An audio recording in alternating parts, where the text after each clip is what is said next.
ಎಲ್ರಿಗೂ ನಮಸ್ಕಾರ. ಇನ್ಫೋಸ್ಟ್ರೀಮ್ vlogs YouTube ಚಾನಲ್ಗೆ ಎಲ್ರಿಗೂ ಸ್ವಾಗತ.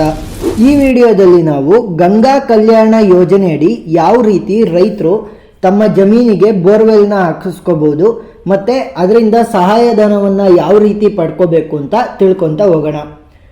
ನೀವಿನ್ನೂ ನಮ್ಮ ಯೂಟ್ಯೂಬ್ ಚಾನಲನ್ನು ಸಬ್ಸ್ಕ್ರೈಬ್ ಮಾಡ್ಕೊಂಡಿಲ್ಲ ಅಂತಂದರೆ ಇದೇ ರೀತಿ ಇನ್ಫಾರ್ಮೇಟಿವ್ ವಿಡಿಯೋಗಳಿಗೋಸ್ಕರ ನಮ್ಮ ಯೂಟ್ಯೂಬ್ ಚಾನಲನ್ನು ಸಬ್ಸ್ಕ್ರೈಬ್ ಮಾಡ್ಕೊಳ್ಳಿ. ಗಂಗಾ ಕಲ್ಯಾಣ ಯೋಜನೆಯನ್ನು ಸಣ್ಣ ಮತ್ತು ಅತಿ ಸಣ್ಣ ರೈತರು ಹೊಂದಿರುವಂತಹ ಕೃಷಿ ಜಮೀನುಗಳಿಗೆ ಕೊಳವೆ ಬಾವಿಯನ್ನು ಕೊರೆಸಲು ಅಂದರೆ ಬೋರನ್ನು ಕೊರೆಯುವುದಕ್ಕಾಗಿ ಪಂಪ್ ಸೆಟ್ ಸರಬರಾಜು ಮಾಡಿ ಅಳವಡಿಸಿ ವಿದ್ಯುತ್ ಸರಬರಾಜನ್ನು ಕೂಡ ನೀಡಿ ನೀರಾವರಿ ಸೌಲಭ್ಯವನ್ನು ಕಲ್ಪಿಸುವುದು ಈ ಯೋಜನೆಯ ಗುರಿಯಾಗಿದೆ. ಗಂಗಾ ಕಲ್ಯಾಣ ಯೋಜನೆಯನ್ನು 1983ರಲ್ಲಿ ಪ್ರಾರಂಭ ಮಾಡಲಾಯಿತು. ಗಂಗಾ ಕಲ್ಯಾಣ ಯೋಜನೆಯಲ್ಲಿ 3 ಬಗೆ ಇವೆ. ಮೊದಲನೇದು ಸಮಗ್ರ ಗಂಗಾ ಕಲ್ಯಾಣ ಯೋಜನೆ, ವೈಯಕ್ತಿಕ ಕೊಳವೆ ಬಾವಿ. ಸಮಗ್ರ ಗಂಗಾ ಕಲ್ಯಾಣ ತೆರೆದ ಬಾವಿ ಯೋಜನೆ, ಗಂಗಾ ಕಲ್ಯಾಣ ಏತ ನೀರಾವರಿ ಯೋಜನೆ. ಈ ವಿಡಿಯೋದಲ್ಲಿ ನಾವು ಸಮಗ್ರ ಗಂಗಾ ಕಲ್ಯಾಣ ಯೋಜನೆ ವೈಯಕ್ತಿಕ ಕೊಳವೆ ಬಾವಿಯನ್ನು ಯಾವ ರೀತಿ ಕೊರೆಸ್ಕೊಳ್ಳೋದು ಸರ್ಕಾರದ ಸಹಾಯದಿಂದ ಅಂತ ತಿಳ್ಕೊತಾ ಹೋಗೋಣ. ಈ ಯೋಜನೆಯಲ್ಲಿ 1 ರಿಂದ 5 ಎಕರೆ ಹೊಂದಿರುವಂಥ ಸಣ್ಣ ಮತ್ತು ಅತಿ ಸಣ್ಣ ರೈತರಿಗೆ ಕೊಳವೆ ಬಾವಿಯನ್ನು ಕೊರೆಸಿ ಪಂಪ್ ಸೆಟ್ ಅಳವಡಿಸಿ ವಿದ್ಯುತ್ ಸರಬರಾಜನ್ನು ಕೂಡ ನೀಡಿ ನೀರಾವರಿ ಸೌಲಭ್ಯವನ್ನು ಕಲ್ಪಿಸಲಾಗುತ್ತದೆ. ಈ ಯೋಜನೆಗೆ 3,25,000ದಿಂದ 4,25,000 ರೂಪಾಯಿವರೆಗೂ ಕೂಡ ಸಹಾಯಧನವನ್ನು ಸರ್ಕಾರ ನೀಡುತ್ತೆ. ಮತ್ತೆ ಏನಾದ್ರೂ ಎಕ್ಸ್ಟ್ರಾ ದುಡ್ಡು ಬೇಕಾದರೆ ಅದನ್ನು ಸಾಲದ ರೂಪದಲ್ಲಿ ಕಡಿಮೆ ಬಡ್ಡಿಯಲ್ಲಿ ರೈತರಿಗೆ ನೀಡುತ್ತೆ. ಈ ಯೋಜನೆ ಯಾವ ಯಾವ ನಿಗಮದಲ್ಲಿ ಲಭ್ಯ ಇದೆ ಅಂತ ತಿಳ್ಕೊಬೇಕು ಅಂತಂದರೆ ಕೆಳಗಡೆ ಇರುವಂಥ ಪಟ್ಟಿನ ನೋಡಿ. ಎಲ್ಲ ನಿಗಮಗಳ ಲಿಸ್ಟನ್ನು ನೀಡಲಾಗಿದೆ.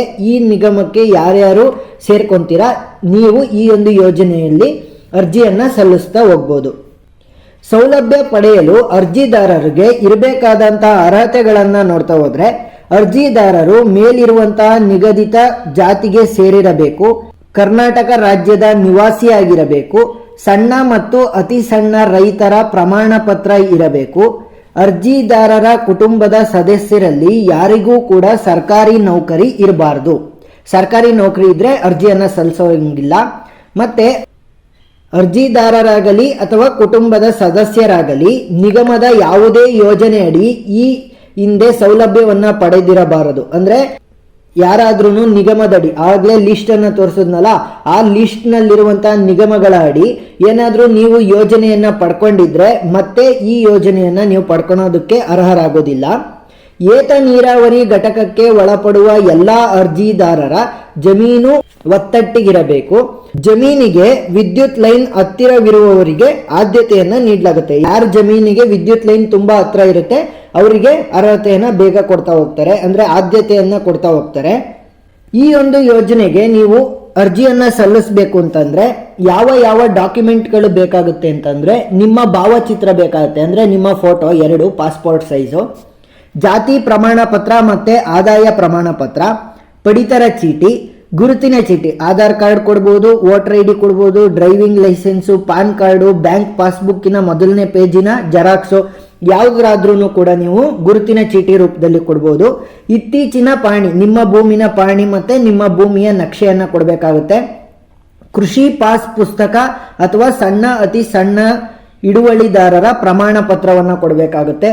ನೀರನ್ನು ಉಪಯೋಗಿಸಲು ಪರವಾನಗಿಯನ್ನ ಸಂಬಂಧಪಟ್ಟ ನೀರಾವರಿ ಇಲಾಖೆಯ ಕಾರ್ಯಪಾಲಕ ಅಭ್ಯಂತರರಿಂದ ಪಡೆದು ಸಲ್ಲಿಸುವುದು. ಅಂದ್ರೆ ಸುತ್ತಮುತ್ತಲು ಇರುವಂತಹ ನೀರಾವರಿ ಇಲಾಖೆಗೆ ಹೋಗ್ಬಿಟ್ಟು ಅಲ್ಲಿ ಕಾರ್ಯಪಾಲಕ ಅಭ್ಯಂತರರಿಂದ ಒಂದು ಪರವಾನಗಿ ಲೆಟರ್ ಅನ್ನ ತರಬೇಕಾಗುತ್ತೆ.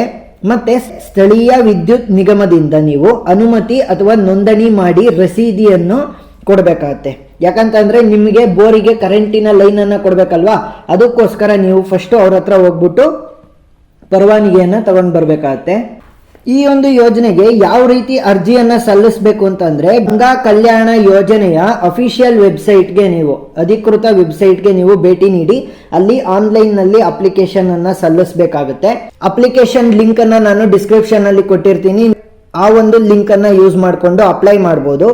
ಒಂದ್ಸಲಿ ನೀವು ಅರ್ಜಿಯನ್ನ ಸಲ್ಲಿಸಾದ್ಮೇಲೆ ಅಧಿಕಾರಿಗಳು ಪರಿಶೀಲನೆ ಮಾಡ್ತಾರೆ. ಪರಿಶೀಲನೆ ಮಾಡಾದ್ಮೇಲೆ ಈ ಒಂದು ಯೋಜನೆಗೆ ಅರ್ಹರಾಗಿದ್ರೆ ನಿಮಗೆ ಈ ಒಂದು ಯೋಜನೆ ಅಡಿ 3.25ರಿಂದ 4.25 ಲಕ್ಷ ರೂಪಾಯಿವರೆಗೂ ಕೂಡ ಬೋರನ್ನು ಕೊರೆಸೋದಕ್ಕೆ ನಿಮಗೆ ಸಹಾಯಧನವನ್ನು ಸರ್ಕಾರದ ಕಡೆಯಿಂದ ನೀಡಲಾಗುತ್ತೆ. ಅದು ಕೂಡ ನಿಮ್ಮ ಖಾತೆಗೆ ಡೈರೆಕ್ಟಾಗಿ, ನಿಮ್ಮ ಬ್ಯಾಂಕ್ ಖಾತೆಗೆ ಡೈರೆಕ್ಟಾಗಿ ಜಮಾ ಮಾಡ್ತಾರೆ.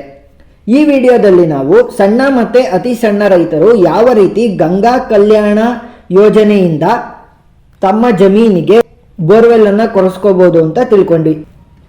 ಇದೇ ರೀತಿ ಇನ್ಫಾರ್ಮೇಟಿವ್ ವಿಡಿಯೋಗಳಿಗೋಸ್ಕರ ನಮ್ಮ ಯೂಟ್ಯೂಬ್ ಚಾನಲ್ ಅನ್ನು ಸಬ್ಸ್ಕ್ರೈಬ್ ಮಾಡ್ಕೊಳ್ಳಿ. ಇನ್ನೂ ಯಾವುದಾದ್ರೂ ಯೋಜನೆಗಳ ಕುರಿತಾಗಿ ವಿಡಿಯೋಗಳು ಬೇಕಾಗಿದ್ರೆ ಕಮೆಂಟ್ ಸೆಕ್ಷನ್ ಅಲ್ಲಿ ತಿಳಿಸಿ. ಧನ್ಯವಾದ.